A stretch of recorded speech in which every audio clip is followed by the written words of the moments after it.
1. Austin Merryman stored the last of the dinner dishes in the small cupboard of his 32-foot fifth wheel. The RV wasn't an ideal living space for a man and his 14-year-old daughter, but they'd been managing to make it work.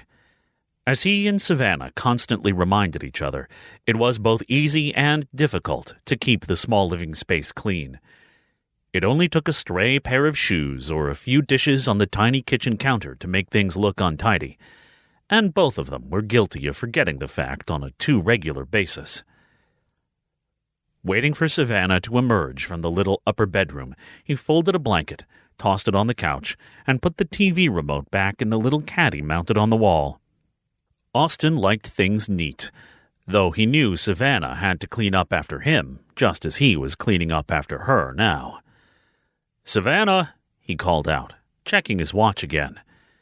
She popped her head out from around the upstairs corner of the fifth wheel, a hairdryer still in her hand. "What?"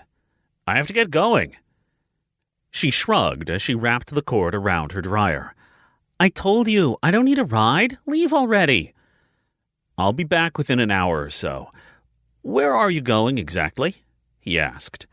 She'd told him she was going to the creamery for ice cream with the girl who lived on a nearby farm. Somehow he couldn't believe it was that simple. He wanted to, but he'd seen the way she'd ogled that boy they'd run into in town, and the way they'd leaned into each other to talk. He remembered being young and carefree. Yeah, it had been a long time ago, before life and the world had given him a much more jaded view of things. But he remembered. And Savannah was too pretty for him to forget what he'd been like as a teenage boy. "Dad, I already told you, we're going to get ice cream," she groaned, adjusting her hair in a hand mirror. "Me and Cassie." "Out with it, Austin." "Are you going to see that boy?" he asked. She glanced over to meet his eyes, and then gave him that maddening teenage shrug again. "He might be there," she replied. Right, he might be there. Austin kept eyeing her, trying to decide whether or not to trust her. Not that he had much choice, but still. She looked so much like his late wife that it hurt sometimes. Her long, light brown hair had been brushed to a high shine and left loose around her shoulders. She'd only asked him to buy her lip gloss and mascara thus far. He dreaded the day she wanted to go full face paint. He preferred the clean, youthful look that befitted her 14 years over the girls her age who she'd seen with more makeup than a supermodel wore. And he had to admit, she didn't give him as much stress as he knew many 14-year-olds dealt their parents. Even with tonight being a warm, early summer night, she wore something he couldn't quite object to. For tonight's ice cream trip, she'd donned the black, flowy shirt with the shoulder cutouts that she'd begged him to buy her on their last mall visit. And it wasn't truly revealing, so he couldn't complain.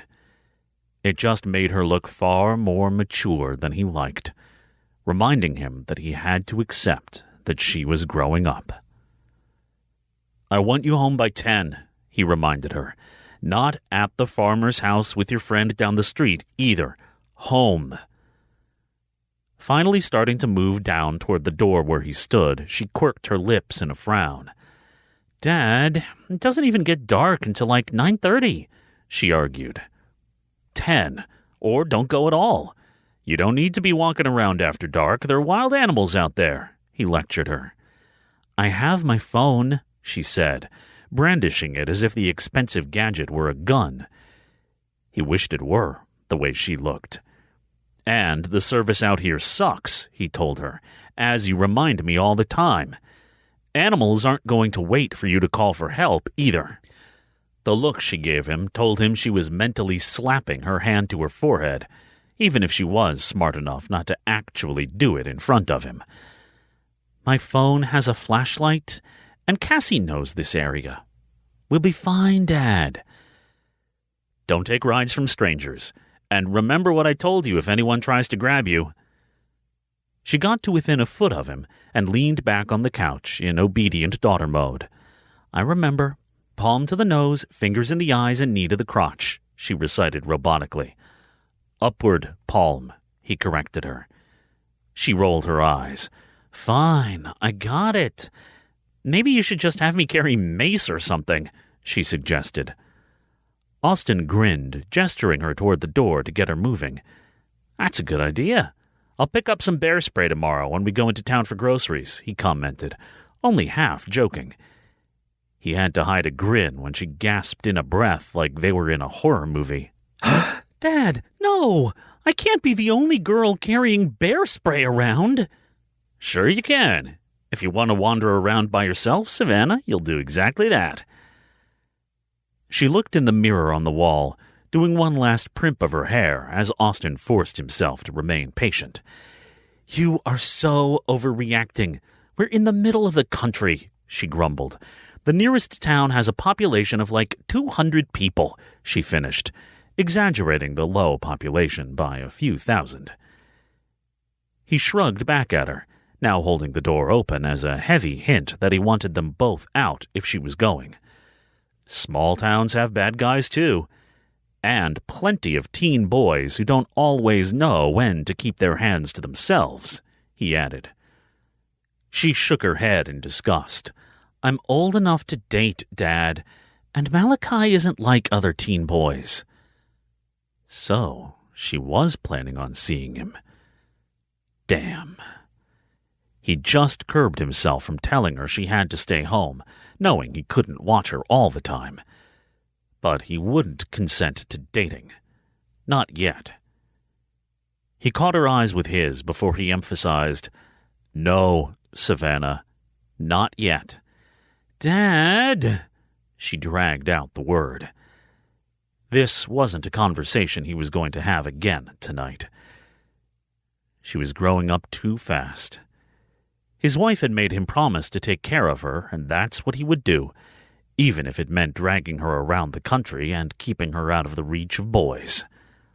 Savannah, be glad I'm letting you go at all. I could insist on driving you to the creamery and meeting the boy who may or may not be there, he warned her. He heard her mumble something under her breath, but didn't bother asking what she'd said as he stepped into the doorway, hoping she'd get the hint that he really had to go. It had probably been one of those snappy comments that would only irritate him further. Austin grabbed his cell phone from the table beside the door and slid it into his back pocket as he stepped outside. It didn't do a lot of good to carry the thing out in the mountains of West Kentucky, where he and Savannah were currently staying, but he might as well. Despite it being inconvenient when it came to keeping track of Savannah, he liked the idea of being somewhat off the grid. So what if cell service was spotty? It gave them more time to focus on the moment, the here and now, wherever they happened to be on any given day. When Karen had died a little over a year ago, he'd used part of the life insurance money to buy the fifth wheel.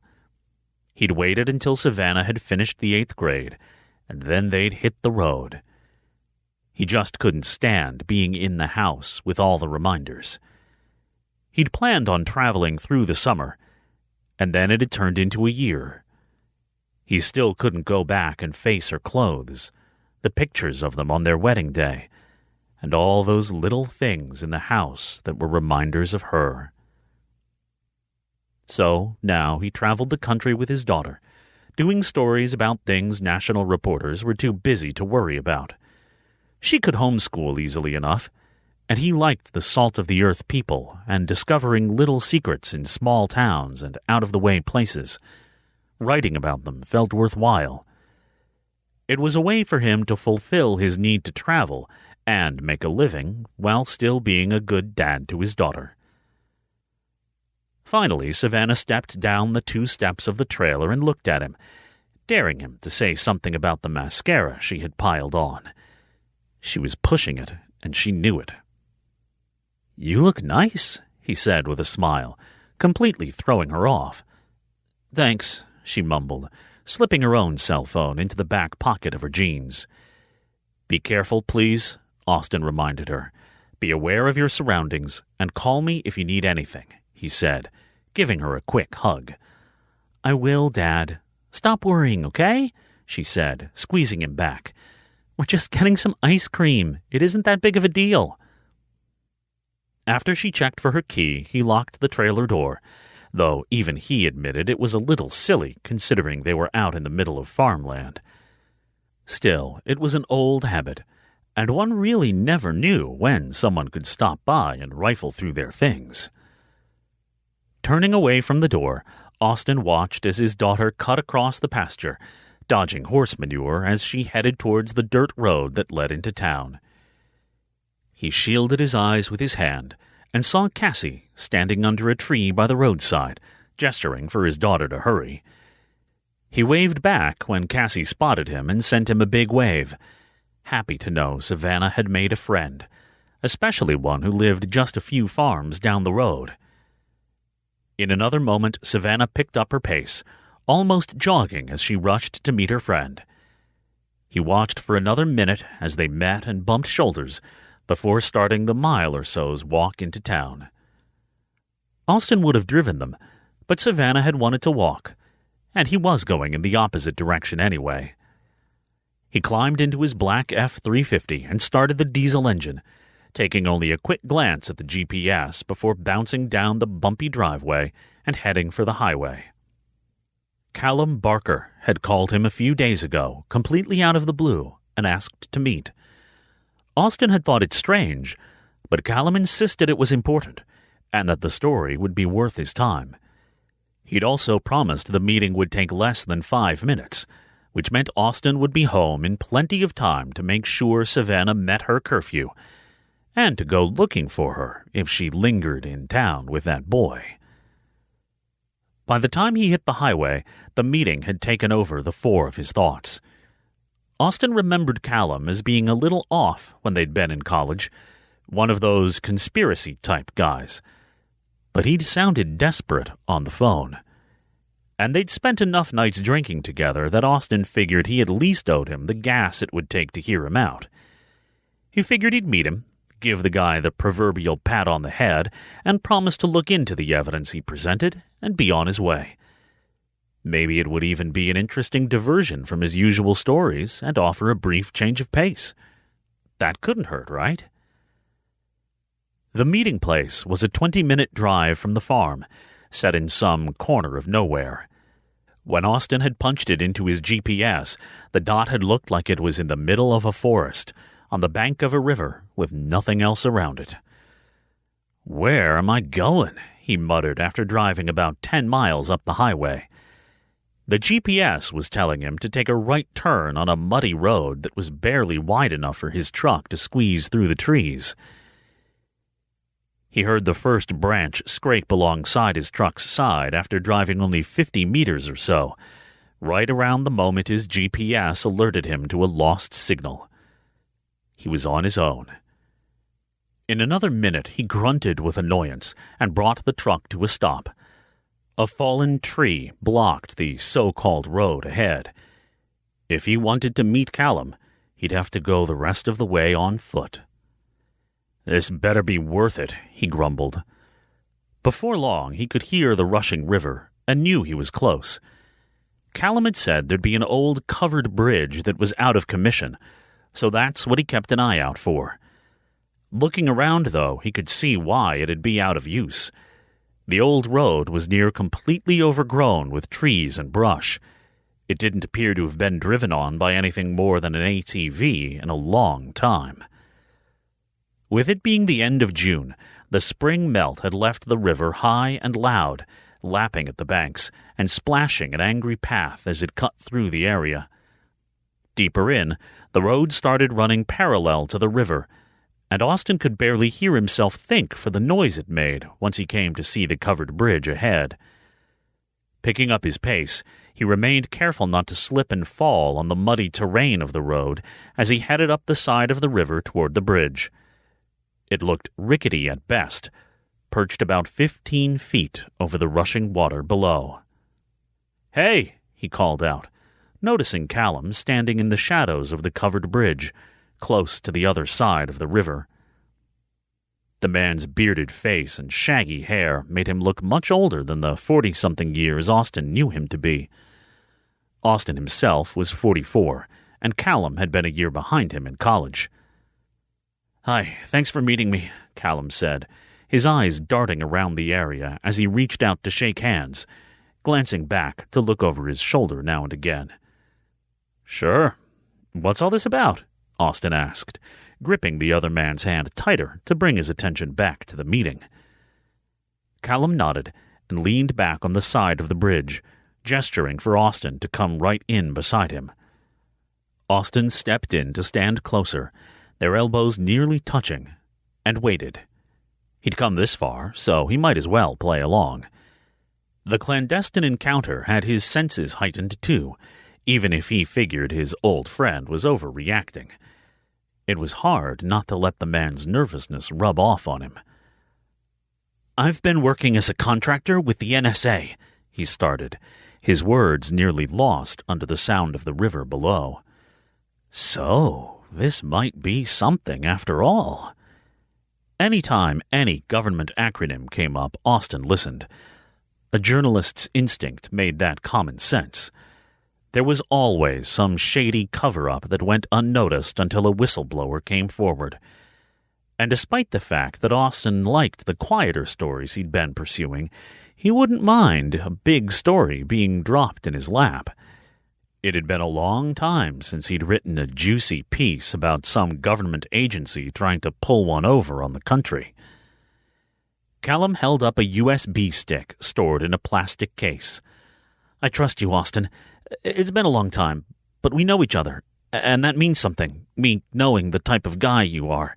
That's why I called. This has everything you need. I need you to get this to the folks in D.C. Austin raised an eyebrow, not touching the drive. Was this a story or not? "Who exactly do you suppose I give that to?" Callum shook his head, looking a little crazed as his eyes darted back and forth. Apparently he hadn't expected any questions, and now just wanted to get going. "You have contacts. I know you do. You wrote a lot of political stuff a long time ago." The USB stick bobbed in Callum's hand, emphasizing each word. Austin nodded, but still didn't reach out. "That was a long time ago, Callum. I've been freelancing for a while. Maybe you can tell me—" "You have to get this to the right people," Callum cut him off. "You have to. This has to be made public," Callum said, but in a voice so low that Austin had to lean closer to hear him over the raging water below. So, it was a story then. He wasn't some errand boy after all. Curiosity getting the better of him now, Austin reached out to take the stick. It was warm in his hand from being clutched so tightly by his old friend. He stuffed it in the front pocket of his cargo pants and pulled the zipper closed for safekeeping. "I'll do what I can. What's all this about?" "It's big. You'll see." "Big?" Austin asked, starting to get a little annoyed about the mysterious tone his friend was keeping up. Why couldn't Callum just spit out what this was about? But before Austin could press him, the sound of an ATV cut through the trees on the other side of the raging river. Austin looked along the bridge to the road, trying to find the source of the sound. In a flash, the ATV and rider came into view all at once. An AR-15's barrel pointed directly at them to shut off whatever he might have planned to say next. It took his brain another moment to process what he was seeing in the shadows of the woods, and by then the driver had pulled to a stop and was dismounting the vehicle, only some 10 yards up the road, where it was blocked by an old chain running across posts to block the bridge. Callum stood still beside Austin, apparently just as frozen. Austin shoved at Callum's shoulder to get his attention, and then turned to head back the way he'd come. They had to get to his truck, and do it fast. "Run!" he shouted. The sound of gunfire echoed over the covered bridge, old wood splintering as the .223 bullets slammed into the wood around them and sent Austin diving to the ground. Austin looked up towards the road he had walked in on, then back to the ATV driver moving towards them, his gun still aimed in their direction. The gunman was wearing all black leather with a helmet shielding his face. If he stood, he'd be shot. He couldn't outrun a bullet. More shots rang out as Callum began to rise up and lunge into a sprint, and Austin saw Callum drop before he made it a full step, blood blooming over his chest, his beard already covered in the red liquid. He'd been shot in the head first. He was dead, no question, and now the driver would be free to focus on Austin. Without thinking for a moment more, Austin rolled sideways under the old bridge's railing, bracing himself for the frigid waters below, even as his body hit water and rocks at the same time, shots ringing out from above. He gasped as his shoulder went numb and his head went under the icy cold water. His skin felt like he'd been hit with 1,000,000 pinpricks. The current swept him under the bridge some 15 feet above his head, and there was nothing to do but let it. A hail of bullets had begun pelting the water a foot from his head when he'd resurfaced, but he was helpless to try and swim away from the gunfire. The current was too strong, and he'd gone numb with cold and pain anyway. A second later, Austin's head slammed into a rock as the water carried him away, bullets following him before fading away into nothing.